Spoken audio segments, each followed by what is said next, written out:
Could Fallout 76 get worse? Yes. Hot take.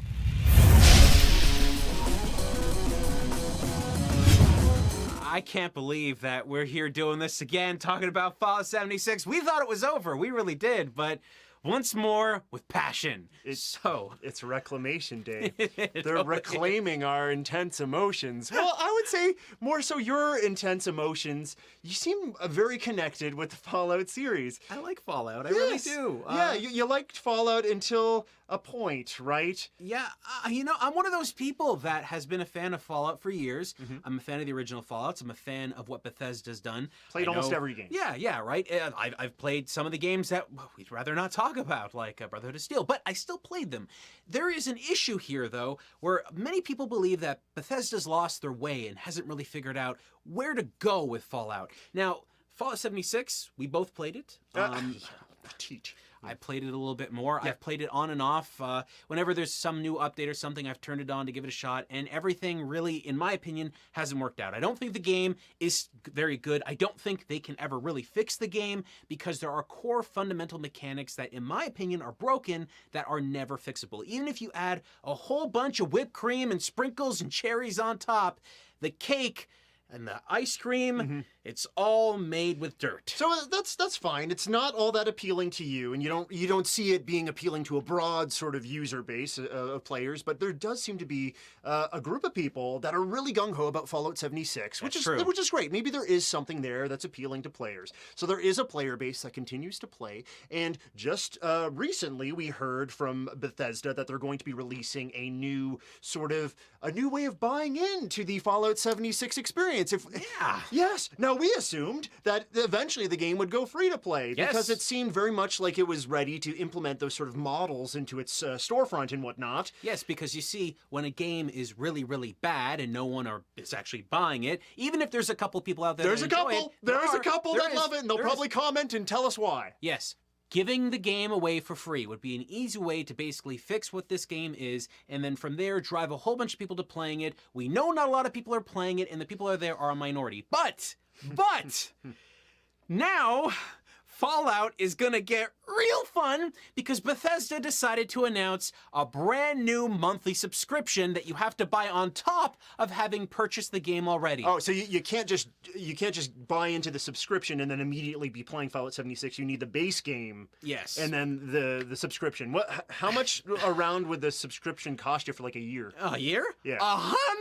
$100. I could buy a lot of tacos with that. Oh, you bet you could. So we have to find out what is actually in this package because it must be amazing to warrant $100, right, folks? You would have to assume that they're giving you so many extra features, really adding to the value of the game and making it worthwhile. You can play Fallout 5 in it. Likely. Yeah, likely. Yes. Well, let's pull up I think we have a little. Oh, here it is. Fallout First membership benefits. Now this is, you said $100 a year or $13 a month, which is quite a lot of money. You get the private worlds. Yes. So basically, what you're going to get here is you're going to be able to play a private server with up to 7 friends. This is a big deal because this has been a huge requested feature from a lot of players of the game that don't want to play with a bunch of people that basically make their lives a living hell. Yeah, sure. I heard that they did a pretty good job of making it so that not everyone's shooting everyone else and stuff. But if you really do want that streamlined experience with your friends, sounds like a good way to go. Yes. Yeah. So the next part is Scrapbox. So even though Bethesda once upon a time said it was impossible to offer unlimited storage for your Scrapbox,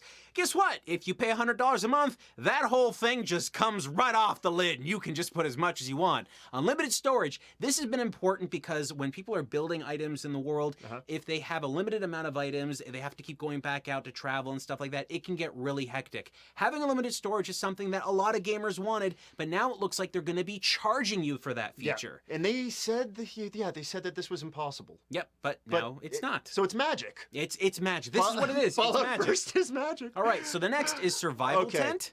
All right. A place to sleep. Yeah. Can we just say that? Yeah, Let's go through this. Atoms. Receive 1650 atoms per month to use in the atomic shop. This is their currency. This is their in-game currency. Okay. You can buy like clothing and stuff like that with it. Ranger armor outfit. I'm not familiar with Fallout enough, but I'm assuming it is either I like the Pink Ranger. Okay, that's and I'm not. A fan of This is actually Okay. a very important outfit for many people. A All lot right, of people that all right. more modern gamers would recognize this outfit from Fallout 76, but it is one you would have seen in other games as well. Too. Or not Fallout 76, sorry, Fallout New Vegas. It's a classic. It's a classic one. It's something personally Is it the I New like. Vegas armor that you see on the cover? Yes, it's okay, kind of I what know it looks like. Yeah. So it's the California Rangers. It's Yeah. a very, very popular style and look. A lot of gamers Sure. like that look, Yeah. but now they basically have that hidden behind $100 a year. Can't stress that Let me enough. get this straight, Shane. $100 a year, and you can dress up as a California raisin. Yes, that's Okay, correct. and there's also icons and emotes. Yes. So you get your pretty dance. Yes. You get your L on the forehead. We could get rid of this infographic. We don't need this infographic really, anymore. I don't this want to is- see this infographic. This is $100. Okay, for a year, they're giving you features they could have given you for free. Which, by the way, I want to make this real clear. Fallout 76, in my opinion, has so many broken mechanics that could be fixed if pulled offline and turned into a single-player experience. Now, there has been this update that was supposed to be coming out called the Wastelanders update. Was it Wastelanders? Maybe our producer can It help is us with Wastelanders. Is it Wastelanders? So it's the Wastelanders update, and what it's supposed to do is introduce NPCs back into the world of Fallout. Yeah, it's something that, again, when Fallout 76 was first being sort of spoken about by Todd Howard back in the day, was there was going to be no NPCs. So Yeah. there seems like there's a heck of a lot of backpedaling.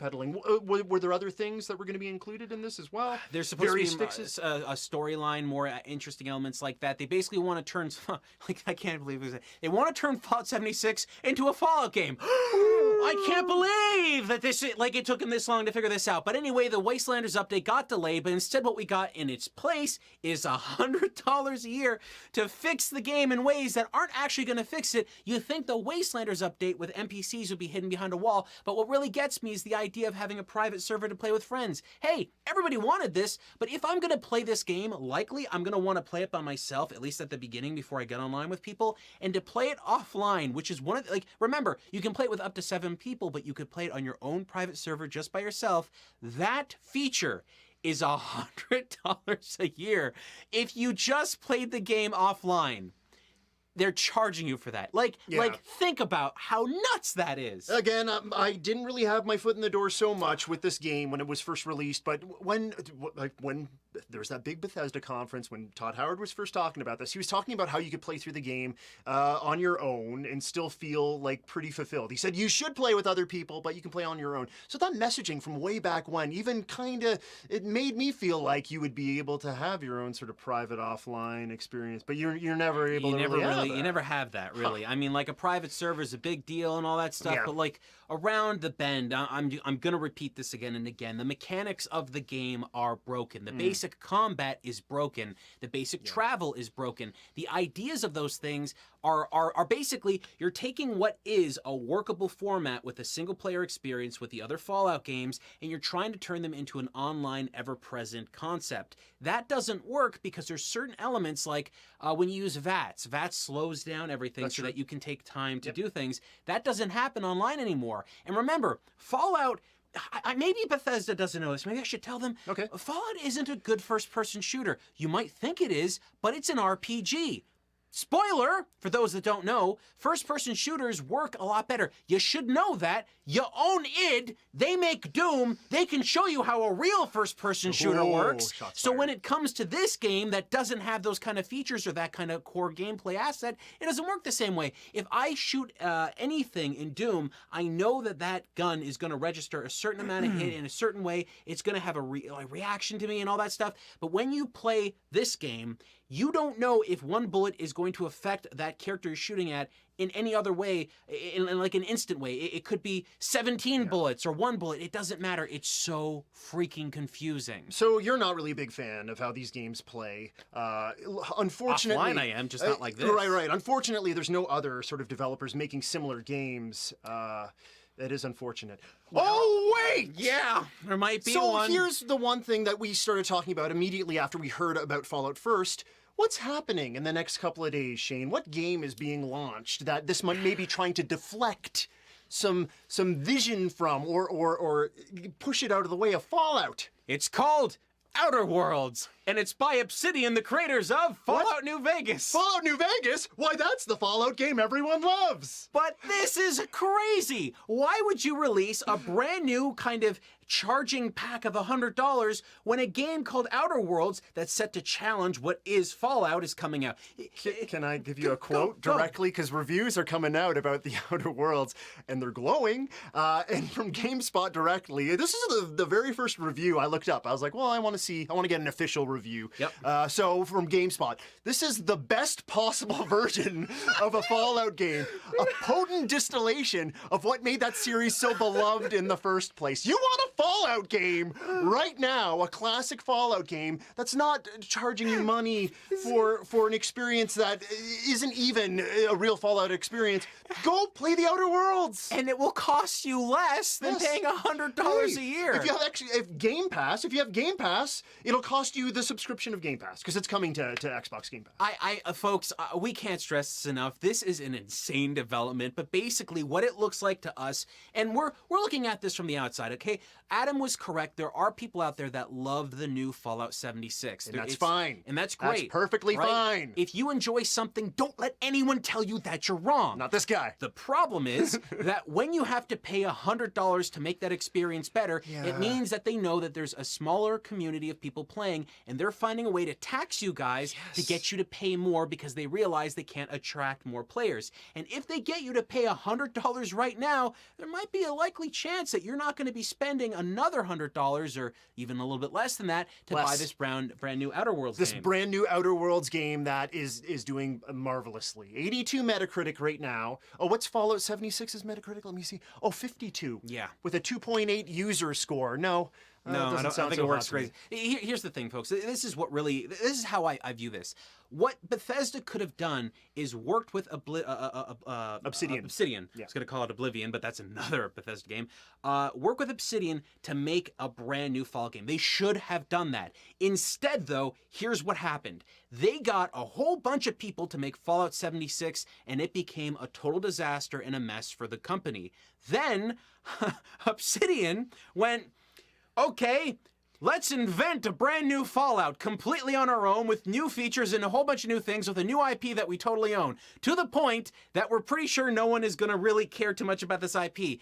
But we're going to do it, and it's going to be one of the best games that's made this year, apparently, and everyone's going to love it, and then maybe people don't talk about Fallout anymore. How insane is that? How insane has it been that we've gotten to this point? What Bethesda needed to do was just like New Vegas back when that came out. They needed to take all the assets from Fallout 3 and make a brand new experience utilizing many of those same pieces, the engine and all that stuff. Fallout 4 required the same thing. So what did they do? They did this. They did a total mistake and they passed it off as something good. There have been so many issues with Fallout 76 from launch to now, but to see them charge more money and still having to go out to buy the game is, in my opinion, it's insane. Yeah, at the end of the day, you had it spot on. It really feels like they're just trying to squeeze as much money as they can out of that devoted fan base. That's really crazy about Fallout 76, and that just doesn't feel right. No, because you it really see other doesn't. developers giving away stuff for free, free expansions, like of course CD Projekt Red,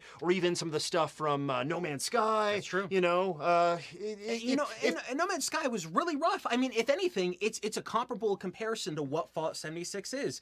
But Fallout 76 has the power of Bethesda behind it, a massive company with tons of arms. And then No Man's Sky is like 7 people in a room. Isn't it nuts? It is insane. Like, to the see development this time happen. was quite small too Yeah. for the Outer Worlds. Anywho, so yeah, this is pretty wild. What do you think about Fallout First? Is this fair? I don't know. I don't think it is, but maybe you think it's fair. Yeah. If you believe that this is a good move for Fallout 76, let us know in the comments below. And if you think it's not, tell us why.